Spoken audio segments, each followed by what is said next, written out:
নমস্কাৰ আপোনালোক সকলোকে স্মাৰ্ট ইন আছামৰ নতুন এটা ভিডিঅ'লৈ স্বাগতম জনাইছোঁ। বহু অপেক্ষাৰ অন্তত ফাইনেলি আজি ঘোষণা কৰা হ'ল উচ্চতৰ মাধ্যমিক চূড়ান্ত বৰ্ষৰ ফলাফল।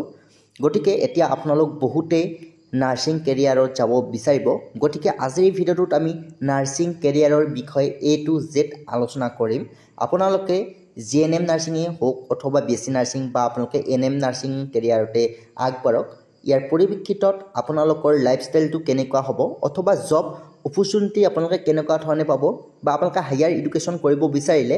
GNM BSc নাৰ্ছিং NM কৰাৰ পিছত কেনেদৰে আপোনালোকে হায়াৰ এডুকেশ্যন লাভ কৰিব পাৰিব বা আপোনালোকে কেনেকুৱা ধৰণৰ ফিল্ডত আপোনালোকে আগবাঢ়িব বিচাৰিব বা ষ্টাৰ্টিং চেলাৰী আপোনালোকে কিমান লাভ কৰিব বিচাৰিব, নাৰ্ছিং কেৰিয়াৰ সম্পৰ্কে A to Z আপোনালোকক এই ভিডিঅ'টোৰ জৰিয়তে আমি আজি আলোচনা কৰিম। লগতে আপোনালোকে নাৰ্ছিং পঢ়িব যিসকলে বিচাৰিছে আপোনালোকে প্ৰথম ষ্টাৰ্টিং পইণ্টটোৱে বিচাৰি পোৱা নাই যে কেনেদৰে আপোনালোকে এডমিশ্যন ল'ব, এডমিশ্যন কেনেদৰে হয়, গোটেইখিনি তথ্য আমি আজি এই ভিডিঅ'টোত সামৰি ল'ম। গতিকে ভিডিঅ'টো স্কিপ নকৰিব। যদি আপোনালোকে নাৰ্ছিং কৰিম বুলি ভাবিছে, মানৱ সেৱা কৰিম বুলি ভাবিছে, আপোনালোকৰ কাৰণে এই ভিডিঅ'টো স্কিপ নকৰিব, শেষলৈ চাই থাকিব। আগলৈ আপডেটসমূহ পাই থাকিবৰ কাৰণে চেনেলটো যিসকলে এতিয়াও ছাবস্ক্ৰাইব কৰি লোৱা নাই চেনেলটো ছাবস্ক্ৰাইব কৰি কাষত থকা বেল আইকনটো প্ৰেছ কৰি ল'বলৈ নাপাহৰিব। চ' প্ৰথমতে আপোনালোকক জনাব বিচাৰিছোঁ, আপোনালোকে যদি নাৰ্ছিং কৰিম বুলি ভাবিছে, নাৰ্ছিং আপোনালোকে NM অথবা GNM অথবা BSc নাৰ্ছিং ইয়াৰে যিকোনো আপোনালোকে নাৰ্ছিং পাঠ্যক্ৰম বাছি ল'ব পাৰে। যিকোনো নাৰ্ছিং পাঠ্যক্ৰম আপোনালোকে প্ৰথম নামভৰ্তি হ'বলৈ হ'লে এণ্ট্ৰেঞ্চ এক্সাম এটা দিব লাগিব। NM GNM BSc নাৰ্ছিং যিকোনো নাৰ্ছিং পাঠ্যক্ৰমত এডমিশ্যন হ'বলৈ হ'লে আপোনালোকে প্ৰথম এণ্ট্ৰেঞ্চ এক্সাম দিব লাগিব আৰু সেই এণ্ট্ৰেঞ্চ এক্সামৰ মাৰ্কছৰ ওপৰত ভিত্তি কৰি আপোনালোকে ছিটসমূহ লাভ কৰিব। যদি আপোনালোকৰ ভাল মাৰ্কছ থাকে তেতিয়াহ'লে আপোনালোকে নাৰ্ছিং পাঠ্যক্ৰমটো চৰকাৰী মেডিকেল কলেজসমূহত আপোনালোকে পঢ়িব পাৰিব। ঠিক আছে, আপোনালোকে এণ্ট্ৰেঞ্চ এক্সামত ভাল মাৰ্কছ লাভ কৰিলে আপোনালোকে নাৰ্ছিং পাঠ্যক্ৰমসমূহ চৰকাৰী মেডিকেল কলেজসমূহত অথবা যিসমূহ চৰকাৰী নাৰ্ছিং ইনষ্টিটিউট আছে সেইসমূহত আপোনালোকে পঢ়িব পাৰিব। অথবা আপোনালোকে যদি মাৰ্কছ কম পায় অথবা আপোনালোকে কিছুমানে ভাল মাৰ্কছ পালেও প্ৰাইভেটত এডমিশ্যন ল'ব বিচাৰে তেতিয়াহ'লে আপোনালোকে কিন্তু প্ৰাইভেটকৈ এডমিশ্যন ল'ব পাৰিব। গতিকে আপোনালোকে প্ৰথমতে Srimanta Sankardev university of health ছায়েন্সেছৰ আণ্ডাৰত এণ্ট্ৰেঞ্চ এক্সামত আপোনালোকে অৱতীৰ্ণ হ'ব লাগিব আৰু এণ্ট্ৰেঞ্চ এক্সামৰ ইতিমধ্যে আপোনালোকৰ BSc নাৰ্ছিঙৰ কাৰণে ফৰ্ম ফিল আপ ষ্টাৰ্ট হৈছে আৰু GNM নাৰ্ছিঙৰ কাৰণে হয়তো আপোনালোকৰ কিছুদিন পিছতে নটিফিকেশ্যন আউট হ'ব আৰু NM নাৰ্ছিঙৰ কাৰণে আপোনালোকৰ যিসমূহ 2024 চনতে এপ্লাই কৰিছিলে সেইসমূহৰ পৰীক্ষা এতিয়া অনুষ্ঠিত কৰা হ'ব আৰু পিছৰ পৰ্যায়ত নতুন বৰ্ষৰ কাৰণে হয়তো নটিফিকেশ্যন আউট কৰা হ'ব। চ' আপোনালোকৰ বিশেষকৈ GNM নাৰ্ছিং কেণ্ডিডেটখিনি GNM নাৰ্ছিং আপোনালোকে যিসকলে পঢ়িব বিচাৰে GNM nursing arts science commerce vocational যিকোনো ষ্ট্ৰীমৰ পৰা আপোনালোকে পাছ আউট হ'লে পঢ়িব পাৰিব, কিন্তু আপোনালোকে 40% মাৰ্কছ পাব লাগিব। ঠিক আছে, 40% মাৰ্কছ 40% নম্বৰ আপোনালোকে পাব লাগিব। যিকোনো ষ্ট্ৰীমৰ পৰা হ'লে আপোনালোকে আৰ্টছ ছায়েন্স কমাৰ্চ ভকেশ্যনেল যিকোনো ষ্ট্ৰীমৰ পৰা পাছ কৰিলে GNM কোৰ্চ কৰিব পাৰিব। 40% মাৰ্কছ আপোনালোকে পালে এণ্ট্ৰেঞ্চ এক্সামত আপোনালোকে অৱতীৰ্ণ হ'ব পাৰিব আৰু এণ্ট্ৰেঞ্চ এক্সামত ভাল মাৰ্কছ পালে আপোনালোকে চৰকাৰীভাৱে পঢ়িব পাৰিব আৰু যদি আপোনালোকে প্ৰাইভেটকৈ তাৰ উপৰি ছিট নাপালে চৰকাৰীত প্ৰাইভেটকৈ আপোনালোকে এডমিশ্যন ল'ব পাৰিব। কিন্তু মনত ৰাখিব প্ৰাইভেটত এডমিশ্যন হ'বলৈ হ'লেও কিন্তু আপোনালোকে চৰকাৰে যিটো এই এণ্ট্ৰেঞ্চ এক্সাম অনুষ্ঠিত কৰে সেই এণ্ট্ৰেঞ্চ এক্সামত আপোনালোকে অৱতীৰ্ণ হ'বই লাগিব, মাষ্ট বি। এতিয়া আপোনালোকে নাৰ্ছিং কৰিবলৈ হ'লে যিহেতু এণ্ট্ৰেঞ্চ এক্সাম এটা অনুষ্ঠিত হয় সেই এণ্ট্ৰেঞ্চ এক্সামটোৰ কাৰণে আপোনালোকক প্ৰথমতে আমি জনাব বিচাৰিছোঁ এণ্ট্ৰেঞ্চ এক্সামৰ কাৰণে আমি ইতিমধ্যে অনলাইন কোচিঙৰ ব্যৱস্থা কৰিছোঁ। ইয়াত আপোনালোকে বিশেষকৈ GNM নাৰ্ছিঙৰ কাৰণে যিসকলে GNM নাৰ্ছিং পঢ়িম বুলি ইতিমধ্যে মনতে থিৰাং কৰিছে আপোনালোকে GNM নাৰ্ছিং কৰিব পাৰে। খুব ভাল স্ক'প আছে এই কোৰ্চটোৰ বৰ্তমান সময়ত। আপোনালোকে পঢ়াৰ লগে লগে নিশ্চয় এটা আপোনালোকে চাকৰি যোগাৰ কৰি ল'ব পাৰিব নিজৰ বাবে। আপোনালোকে চৰকাৰী হওক প্ৰাইভেট হওক চাকৰিটোৰ কোনো ধৰণৰ কথা নাই, আপোনাৰ যিকোনো চাকৰি এটা যোগাৰ কৰি ল'ব পাৰিব পঢ়া শেষ হোৱাৰ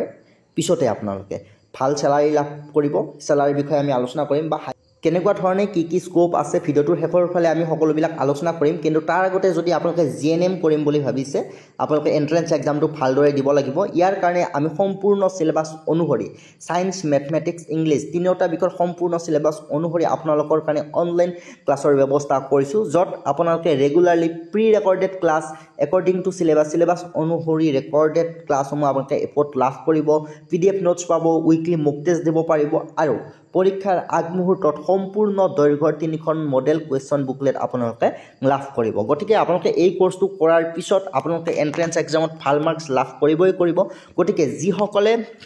আপোনালোকে জিএনএম পঢ়িম বুলি ভাবিছে চৰকাৰী চিট ল'ম বুলি ভাবিছে কিয়নো আপোনালোকৰ প্ৰাইভেটত যদি আপোনালোকে জিএনএম কৰিব লগা হয় মিনিমাম আপোনালোকে 3 লাখৰ পৰা 4 লাখ টকা আপোনালোকৰ খৰচ হয় মিনিমাম ঠিক আছে ম্যাক্সিমাম তো আপোনালোকৰ বেছি হ'ব পাৰে মিনিমাম 3 লাখৰ পৰা 4 লাখ টকা প্ৰাইভেটত আপোনালোকে পঢ়িব লাগিলে খৰচ হ'ব গতিকে আপোনালোকে যদি চৰকাৰী চিট পায় ন্যূনতম মূল্যত আপোনালোকে পঢ়িব পাৰিব একেবাৰে ন্যূনতম কিছু মাসুল আপোনালোকে হয়তো দিব লাগিব ন্যূনতম মূল্যত আপোনালোকে চৰকাৰীভাৱে পঢ়িব পাৰিব তাৰ কাৰণে আপোনালোকে এন্ট্ৰেন্স এক্সামটো ভাল কৰিব লাগিব এন্ট্ৰেন্স এক্সামত যদি ভাল মাৰ্কস পায় চৰকাৰীভাৱে আপোনালোকে পঢ়িব পাৰিব তাৰ কাৰণে আপোনালোকে এন্ট্ৰেন্স এক্সামত আপোনালোকে অনলাইন কোচিং কৰিব পাৰিব ভাল ফল পাব আমি গোটেইখিনি সিলেবাস কভাৰ কৰি দিম তাৰ কাৰণে এডমিশন হ'বলৈ হলে আপোনালোকে WhatsApp কৰিব আমাক WhatsApp নম্বৰটো ইয়াত দিয়া আছে আপোনালোকে নিশ্চয় দেখা পাইছে 9127209043 9127209043 এই নম্বৰটোত আপোনালোকে এডমিশনৰ কাৰণে WhatsApp কৰিব ওৱান টাইম পেমেন্ট কৰিব লাগিব মাত্ৰ 599 টকা পেমেন্ট কৰিলে গোটেইখিনি biology chemistry physics mathematics English গোটেইবিলাক ক্লাছ আপোনালোকে পাই যাব ঠিক আছে এইখিনি আছিল সো এতিয়া আমি আগবাঢ়িছো আপোনালোকৰ নাৰ্সিং কেৰিয়াৰৰ বিষয়ে আপোনালোকে নাৰ্সিং পাঠ্যক্ৰম শেষ কৰাৰ পিছতে আপোনালোকে যিকোনো ধৰণৰ হস্পিটাল এখনত প্ৰাইভেট হস্পিটাল এখনত আপোনালোকে ষ্টাফ নাৰ্স হিচাপে আপোনালোকে চাকৰি লাভ কৰিব পাৰে এটো আপোনালোকক প্ৰথম আমি নাৰ্সিং জবৰ বিষয়ে কৈছো যে আপোনালোকে পঢ়া শেষ হোৱাৰ লগে লগে আপোনালোকে ষ্টাফ নাৰ্স হিচাপে নিযুক্ত হ'ব পাৰে যত আপোনালোকৰ প্ৰাইভেট অসমৰ হস্পিটাল সমূহত মিনিমাম আপোনালোকৰ স্যালাৰি ষ্টাৰ্ট হয় মিনিমাম 14-15 হাজাৰ মানৰ পৰা আপোনালোকৰ স্যালাৰি ষ্টাৰ্ট হয় ঠিক আছে স্যালাৰিটো আপোনালোকৰ মেটাৰ নকৰে পিছত আপোনালোকৰ 2-3 বছৰ পিছত আপোনালোকৰ যেতিয়া এক্সপেৰিয়েন্স হ'ব তেতিয়া ভাল স্যালাৰি লাভ কৰিব কিন্তু সকলোতকৈ গুৰুত্বপূৰ্ণ কথাটো হৈছে যে অসম চৰকাৰৰ আন্ডাৰত যদি কোনোবা এটা আপোনালোকৰ কোৰ্সৰ হাইয়েষ্ট চাকৰি ওলাই হেইটো হৈছে আপোনালোকৰ জিএনএম নাৰ্সিং হক বা বিএসসি নাৰ্সিং নাৰ্সিংৰ ক্ষেত্ৰত আপোনালোকৰ যথেষ্টখিনি ভ্যাকেন্সি ওলাই আৰু আপোনালোকে গম পাইছে অসমত এতিয়া কিমান মেডিকেল কলেজ হৈ আছে ঠিক আছে কিমান মেডিকেল কলেজ হৈ আছে সেই গোটেইবিলাক মেডিকেল কলেজত আপোনালোকৰ প্ৰথমতে যদি মেন পাৱাৰ দৰকাৰ হয় নাৰ্সে আপোনালোকৰ বিচাৰে ঠিক আছে লাগিলে আপোনালোকৰ পিছত ডক্টৰে নিযুক্তি দিব কিন্তু তাৰ আগত আপোনালোকক নাৰ্স বিচাৰিব মেডিকেল কলেজখন ষ্টাৰ্ট কৰাৰ লগে লগে আপোনাৰ প্ৰথম প্ৰয়োজন হ'ব নাৰ্সৰ গতিকে নাৰ্সৰ বৰ্তমান সময়ত যথেষ্টখিনি আপোনালোকৰ গুৰুত্ব আছে গতিকে আপোনালোকৰ অসম চৰকাৰৰ আণ্ডাৰত বিভিন্ন ধৰণে পোষ্ট ওলাই থাকে আৰু সেই পোষ্টসমূহত আপোনালোকে এপ্লাই কৰিব পাৰিব পঢ়া শেষ হোৱাৰ পিছত অথবা আপোনালোকে অসম চৰকাৰৰ যিসমূহ ডিএইচএছ ডিএমইৰ আণ্ডাৰত ৰেগুলাৰ পোষ্ট ওলাই সেইসমূহত আপোনালোকে এপ্লাই কৰিব পাৰিব তাৰ উপৰি আপোনালোকৰ এনআৰএইচএম ৰাষ্ট্ৰীয় স্বাস্থ্য অভিযান আপোনালোকৰ এনএইচএম বা এনআৰএইচএমত যথেষ্টখিনি পোষ্ট ওলাই তাতো আপোনালোকে নাৰ্সিং ষ্টাফ নাৰ্স হিচাপে জয়েন কৰিব পাৰিব ঠিক আছে তাৰ উপৰি আপোনালোকে যদি বিএসসি নাৰ্সিং কৰে বিএসসি নাৰ্সিং কৰিলে আপোনালোকে এজন ষ্টাফ নাৰ্স বা যিকোনো ধৰণৰ পোষ্ট ওলালে এপ্লাই কৰিব পাৰিব তাৰ উপৰি আপোনালোকে সিএইচও যেটো বৰ্তমান সময়ত আপোনালোকৰ এনএইচএমৰ ফালৰ পৰা সিএইচও কমিউনিটি হেলথ অফিচাৰ হিচাপে উপস্বাস্থ্য কেন্দ্ৰসমূহত বিশেষকৈ আপোনালোকক নিযুক্ত দিয়া হয় খুব ভাল পোষ্ট এটা সিএইচও আপোনালোকে সেই হিচাপে আপুনি নিযুক্ত হ'ব পাৰে তাৰ উপৰি আপোনালোকে যদি হায়াৰ এডুকেশ্যন কৰিব বিচাৰে বিএসসি নাৰ্সিংৰ পিছত আপোনালোকে এমএসসি নাৰ্সিং কৰিব পাৰে তাৰ উপৰি আপোনালোকে পোষ্ট বেসিক নাৰ্সিং কৰিব পাৰে যেটো কোৰ্সৰ আপোনালোকৰ যথেষ্টখিনি ডিমান্ড আছে আৰু আপোনালোকে যদি জিএনএম নাৰ্স কৰাৰ পিছত যিসকলে আপোনালোকে হায়াৰ এডুকেশ্যন কৰিব বিচাৰে আপোনালোকে বিএসসি নাৰ্সিং কৰিব পাৰিব অথবা পোষ্ট বেসিক আপোনালোকে নাৰ্সিংও কৰিব পাৰিব তাৰ পিছত আপোনালোকে যথেষ্টখিনি সুবিধা লাভ কৰিব অৰ্থাৎ জিএনএম নাৰ্সিং কৰাৰ পিছত যদি আপোনালোকে পোষ্ট বেসিক নাৰ্সিং কৰে তেতিয়া আপোনালোকক বিএসসি নাৰ্সিংৰ সমপৰ্যায়ৰ বুলি ধৰা হয় গতিকে এনেকুৱা ধৰণে হায়াৰ এডুকেশ্যনত যথেষ্টখিনি স্কোপ আছে আৰু আপোনালোকে বিএসসি নাৰ্সিংৰ কৰাৰ পিছত পোষ্ট বেসিক বা এমএসসি নাৰ্সিং কৰাৰ পিছত আপোনালোকে বিভিন্ন ধৰণে পিএইচডিও কৰিব পাৰিব এনেদৰে আপোনালোকে কেৰিয়াৰটো আগবঢ়াই নিব পাৰিব তেতিয়া আপোনালোকে হয়তো যিসকলে টিচিং লাইনত যাব বিচাৰে তেতিয়া আপোনালোকে এমএসসি কৰিব পাৰিব পিএইচডি কৰিব পাৰিব এনেদৰে আপোনালোকে টিচিং লাইনতো নিজকে আগবঢ়াই লৈ যাব পাৰিব গতিকে নাৰ্সিং কেৰিয়াৰ বুলি কোৱাৰ লগে লগে যথেষ্টখিনি আপোনালোকৰ সুবিধা আছে গতিকে আপোনালোক যিসকলে নাৰ্সিং কোৰ্সটো বৰ্তমান সময়ত কৰিম বুলি ভাবিছে আপোনালোকৰ যেটো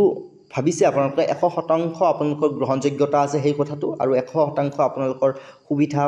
আছে গতিকে আপোনালোকে নাৰ্সিং এই পাঠ্যক্ৰমটো কৰিব পাৰে আৰু এইখিনিতে আপোনালোক ইতিমধ্যে আমি জনাইছে যদি নাৰ্সিং কোৰ্সটো কৰিম বুলি ভাবিছে জিএনএম নাৰ্সিংৰ কাৰণে